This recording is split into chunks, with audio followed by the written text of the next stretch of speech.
Namaste. Welcome back to the classrooms.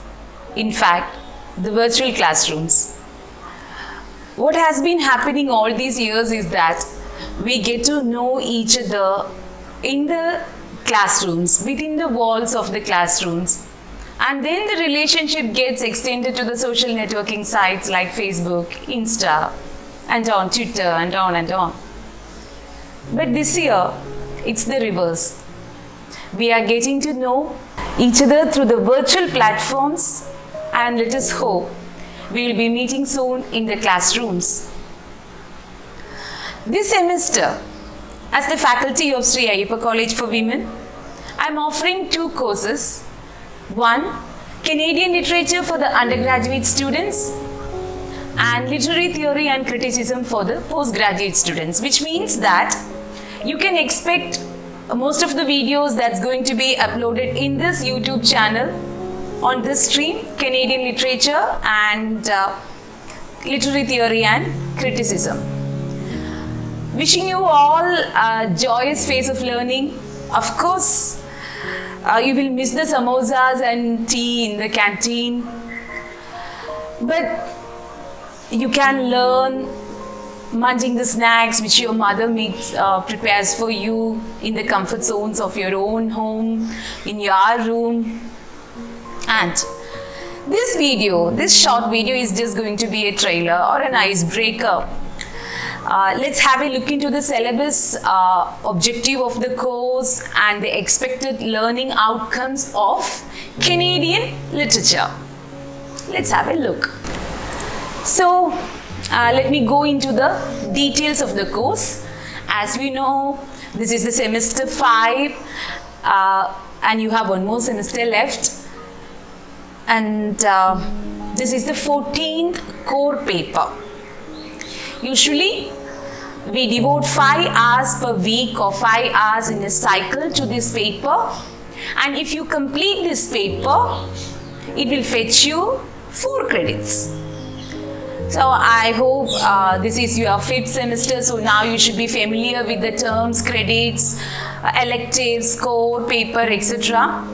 As we are talking about the national education policy which our country has adopted, and many tend to believe that our country is going to adopt the credit system in the coming years. No, our universities, most of the universities in the country are still following the choice-based credit system, where the students have the choice to opt for the courses, to increase their credits, or just to go for the minimum credits. But unfortunately, because of the infrastructure or the students-teacher ratio, this is not getting implemented. But still, you can be proud of the fact that you belong to a stream which gives opportunities for the students to learn with bit of flexibility. So, let me repeat, this is your 14th core paper. You have completed almost 10 core papers, and this is going to be the 14th core paper, and this will fetch you, remember, 4 credits. And the prescribed text for you is Mosaics and Anthology of Kenya. I don't have the text with me right now. Anthology and Mosaics and Anthology of Canadian Literature. And your syllabus is as follows. You have, as usual, 5 units, and 1 unit is on poetry, unit 1 is on poetry, unit 2 is on short stories, unit 3 is on drama, unit 4 and 5 on fiction. And in the unit 1 poetry, you will be learning 3 poems. 1, Alpadi's Listening to Myself, Wilfred Campbell's The Winter Lake, J.M. Smith's Live as Old Proud King in a Parable. And the second unit is short stories. I know most of you love reading short stories. So you have 3 short stories here. Alice Munro's Red Dress, Margaret Atwood's The Resplendent Pizza, Alistair MacLeod's As Birds Bring Forth the Sun. I guarantee you these stories are going to give you a very good reading experience. And unit 3 is on drama. George Riga's Ecstasy of Rita Joe. Again, you will get to know a lot about the ethnic minorities in Canada through this particular play. And Unit 5 and 4 is on fiction. You'll be studying 2 fiction here. Michael Ondaatje's In the Skin of a Lion and Joy Kogawa's Obazan. So, one is Sri Lankan ethnicity and the other is from Japan. So, you will get to know a lot of things in this semester through Canadian literature.